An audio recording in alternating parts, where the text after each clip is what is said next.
Hi, I'm Emma, and I'm going to tell you a little bit about our study. COVID-19 did not equally impact us all.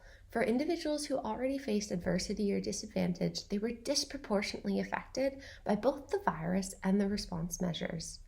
People experiencing homelessness had added concern, and we saw initiatives like Everyone In rolled out in response to this. Although there's been research around virus transmission among individuals who experience homelessness, there's been a gap in our understanding on how COVID has impacted the daily lives of people who experience homelessness. Our study sets out to explore this through telephone interviews with 10 women and 16 men. We worked with individuals with lived experience to better understand our data, and today I'm joined by 4 of these individuals to present our preliminary findings. Hi, I'm Des, and I'm going to talk about our first theme, where people were trying to understand what the COVID-19 pandemic meant to them and on a global scale. A couple of quotes. I just felt like I was a caged animal stuck in the flat by Amy. I've never been to prison, but I'm summarising that in my eyes, that is what a prison cell is about. You're behind the door by Hannah. Conspiracy, confusion, criminal conviction is what we live in now, a COVID open prison. Hi, I'm Jeff, and I want to tell you about our second theme, an emotional rollercoaster. Unsurprisingly, people felt a mix of negative emotions over the course of the COVID-19 pandemic, from confusion and frustration to anxiety, stress and depression.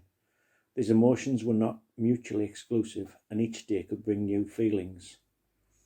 Hannah said, yes, it's been a roller coaster. It's just been up and down.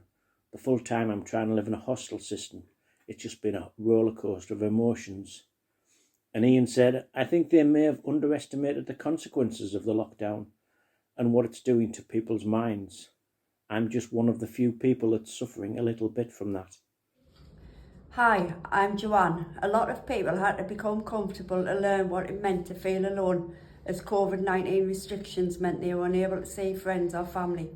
Our third theme, loneliness is my best friend, included changes to communication, support networks and isolation. In some cases this was positive, as things improved from time away and bad influences. For others, they struggled with not being able to see people or speak with others. My parents were there every day, so I had something to wake up for, Amy. Just lonely really. Later on explains I missed my daughter and my family so much, Sam. Hi, I'm Tony, and I'd like to explore the fourth theme we found by talking to people who were experiencing homelessness, and that was that adversity and hardship were one of the few things that were consistent for many, both before and during COVID-19. However, there were instances with the pandemic. It marked a change, and for some people, this was a time when absolutely everything changed for them. Alan's story, he said, since the pandemic, I've lost both my mother and my brother, and that's my only family. It's been a really hard year. And Mike, who said, I've had 6 different jobs in this year alone. Before that, I was in steady employment. Our final theme centered around how individuals coped with all this new uncertainty. As Nick says, we're not designed to function under stress for long periods of time, and I know that better than any. Whether it be technology, drug use, or mindfulness, individuals learn to deal with the new unknown in a variety of ways. So, what does this actually mean?